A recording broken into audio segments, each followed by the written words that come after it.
It's no secret that Beverly Hills 90210 has had a lot of controversial episodes. From the first video I created almost a year ago, the known history and news related to the show, and even the lack of diversity. I know it came out in 1990, but still. It still remained popular throughout the 10 seasons. It was actually so popular that it created 5 spin-off / revival shows, with the most recent one premiering in 2019. With the teen soap opera feel of the show, I can't lie, I quickly became hooked. With the drama, drug abuse, and backstabbing antics happening almost every season, I can't say I see why this show was so loved. It put teen shows on the map and attempted to push boundaries on certain topics. Even though all of these things I mentioned before are true about the show, it was hard watching it for the first time with my 2018 mindset. With the glaring racism, microaggressions, and homophobia, it was almost unbearable to take these lesson episodes seriously. That's why I thought it would be fun to continue dissecting the Black episodes and do a deep dive, especially on the episode that was meant to be a spinoff.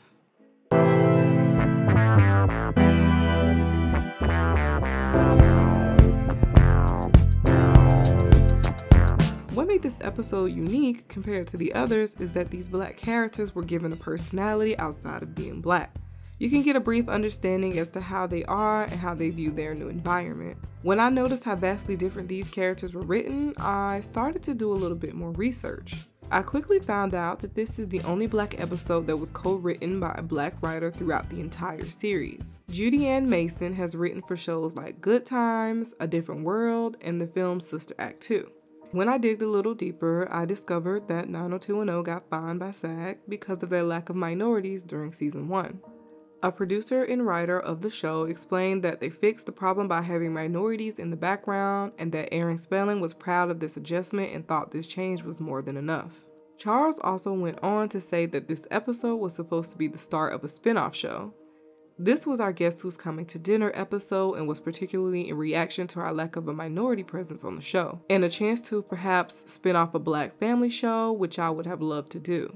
It was co-written by a freelance writer, Judy, and myself. We put together a great cast: Richard Roundtree, Vivica A. Fox, and Tina Lifford. The reason why the spinoff never happened was because of Aaron Spelling. He revealed that after the episode aired, he never had any intentions of doing a spinoff, even though he made all involved, including the network, believe that he did intend on spinning off a Black family show. Charles went on to say, "I regret not finding a way to have Vivica and Eugene come back for more episodes." Tonight, the Walsh family is getting new neighbors. Oh, what are they like? Well, you'll see. That means new friends. I'm Brandon. I'm Charisse. Welcome to Beverly Hills, Charisse. New troubles. You don't see the new kid on the block. You see the new Black kid on the block. And new passion. I took her out last night. You did? 90210. This is very hip, Brandon.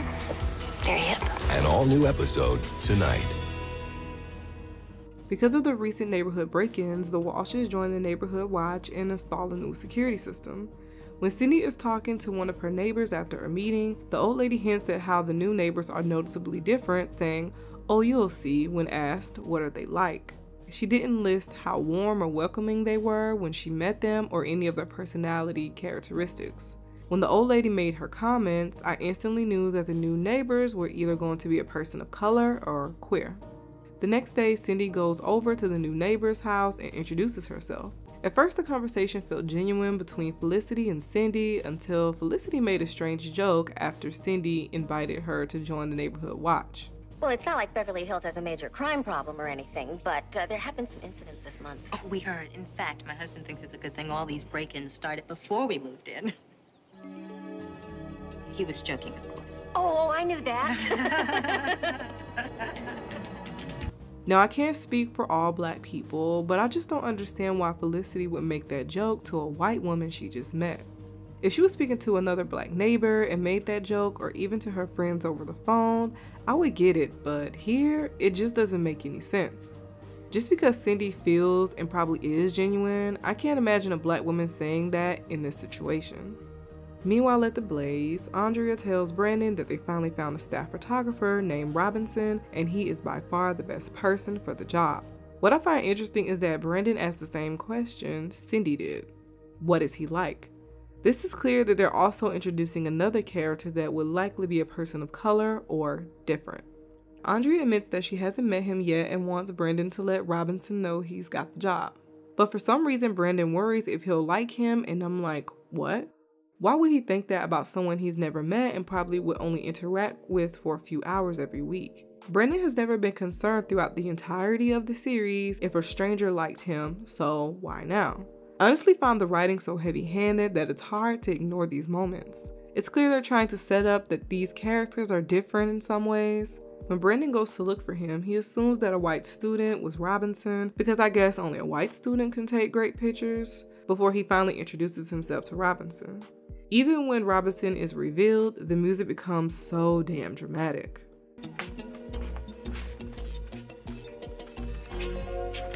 Robinson Ash, I presume? Yo, what can I do for you? Oh, you're Robinson. While Robinson and Brandon are heading home, Robinson brings up how he's from the hood. And once again, here we go. I do have a problem with characters being from the hood. It's just that when 90210, almost every single black character except Mariah and maybe Deshawn are not. I get that LA was and is probably still very much divided, but it would have been nice to see a family that was middle class or wealthy from the beginning. That way we could have seen a little bit more diversity when it comes to the black characters' backgrounds. Robinson revealed that his father had a successful popcorn company called Papa's Popcorn. While Brandon is leaving Robinson's house, he gets into a minor car accident with Robinson's sister, Sharice. They bicker about whose fault it is to the point where when Jim, Brandon's father, said he would pay for it, Brandon protests that it's the principal. At Sharice's house, she feels the same way, that the accident was Brandon's fault, but her parents just want to squash the situation the same way Brandon's parents want to. The conversation shifts when Sharice makes it known that she didn't want to move to Beverly Hills in the first place and would prefer to stay with a black neighbor in Crenshaw. Her dad insists that he'll pay for the damages and demands that she goes over to the Walshes and tells them that. Brandon does the same thing, and this is when they become enemies to friends when they realize what they have in common. The next day, they almost run into each other again, and this is when Sharice reveals that she decided to stay at her old school in Crenshaw. When Sharice explains why she doesn't go to West Beverly, Brandon for some reason takes what she said personally. I wouldn't go to West Beverly if it was the last hellhole in the galaxy. Too many cashed up snobs. And you should have heard the way she dissed on everybody at Beverly. What's so weird to me is that Sharice was somewhat telling the truth. There probably are a lot of rich snobs at West Beverly High, and from the episodes I've watched, a lot of racist ones too. When Andrea hears her story, she becomes so interested and tries to push Brandon to talk to Sharice about her decision. Brandon refuses because he's offended for some reason, even though he didn't even grow up super rich himself, and this is when Andrea tells him to use Robinson to get answers because he'll probably do it to become the staff photographer. I find it kind of messed up that Andrea wants to use Robinson's eagerness as a tool to get more information about Sharice's choice. For one, I thought he was already offered that position because he was the best, so why would Andrea even say that? It's always interesting that Brandon and Andrea always have this high morality until a situation could benefit them.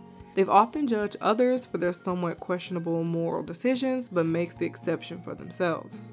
When Brandon brings up interviewing Sharice, Robinson admits that he doesn't have a problem with it, but Sharice isn't the biggest fan of white people.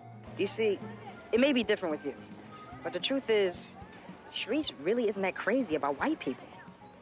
The story changes when we are introduced to Devo, who is Sharice's friend. She invites him over and says how they can practically spend the night together because her parents will be gone all night. Devo declines and Sharice feels like it's because she moved to Beverly Hills. Of course, Brandon was being nosy and he catches most of her conversation. While they're talking about Sharice's dislike for Beverly Hills, Brandon decides to do this. FYI, Brandon, Beverly Hills ain't heaven on earth. Even though Sharice didn't do any of that. She tells him it isn't personal and Brandon tells her that he's a nice guy, but the conversation then turns flirty and he asks her out on a date. While on the date, Brandon introduces her to his friends and the vibe just feels off and uncomfortable. Of course, Kelly's hating ass tells Brandon what he's doing is very hip in a snarky way. This is very hip, Brandon. Very hip. Meanwhile, Devo decides to surprise Sharice and heads over to Beverly Hills. He has flowers and is trying to be romantic, but he can't seem to figure out the exact address. While walking around the neighborhood, the cops decide to harass him, of course, because he's simply walking while being black. They quickly blame him for the burglaries, and news gets around the neighborhood about what happened. It's crazy that this scene is just as relevant today as it was in 1991. Supposedly, this episode was written specifically because of the Rodney King incident, but Fox soon decided to stop airing the reruns of this episode because of criticism. When Brandon told his father that he took Sharice out, there was this awkward scene where his dad was trying his hardest not to admit that he was surprised that Brandon went on a date with Sharice because she is black. Yeah, I know who she is, Dad. I took her out last night. You did? Yeah. There's some kind of problem with that? No. I'm just surprised, that's all. Why?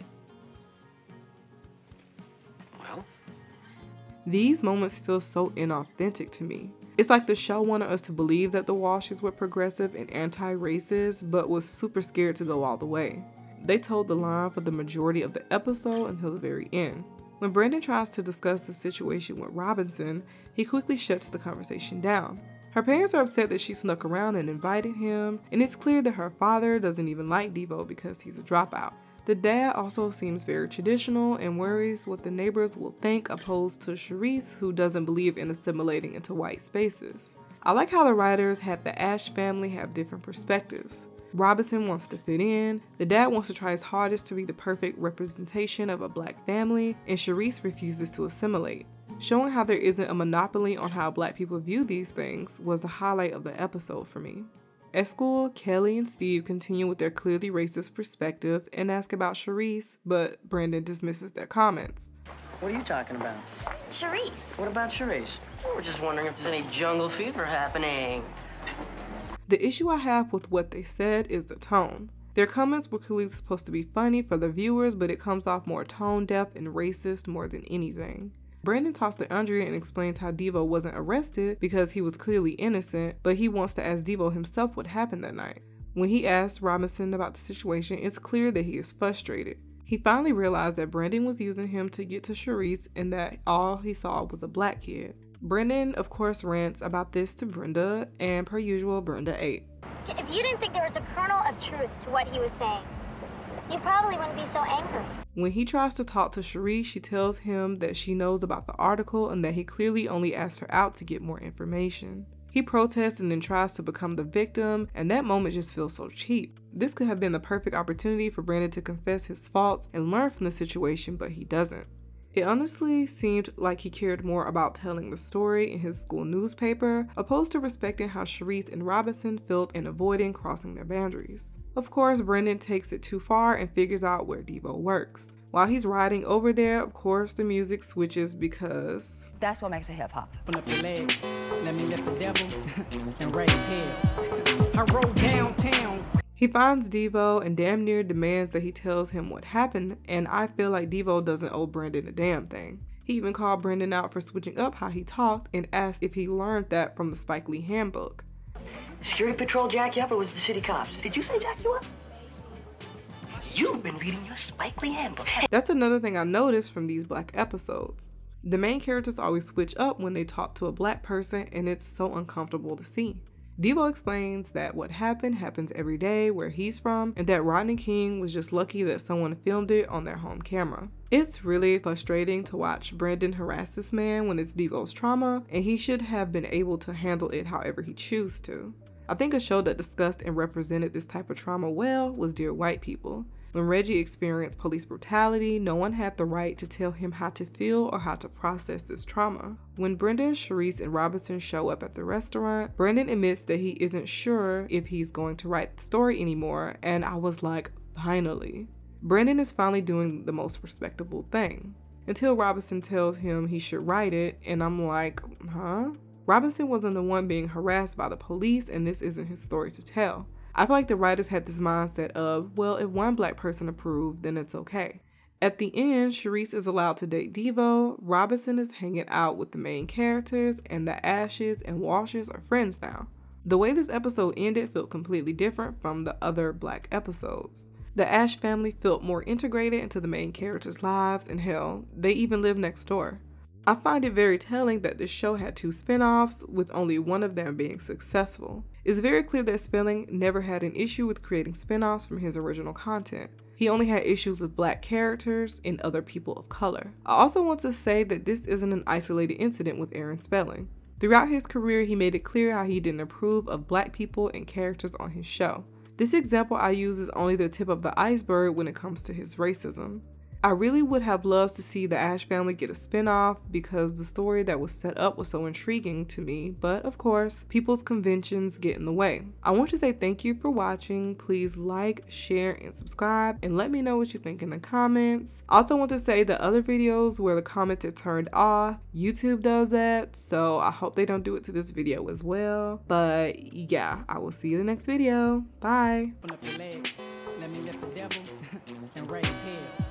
I roll downtown, eat around chow, blowing, vibing to surround sounds, not knowing quite the candidate I found, so I approached her with an open mind and I smile. I'm Tucson, what's your name? Girl, you gotta be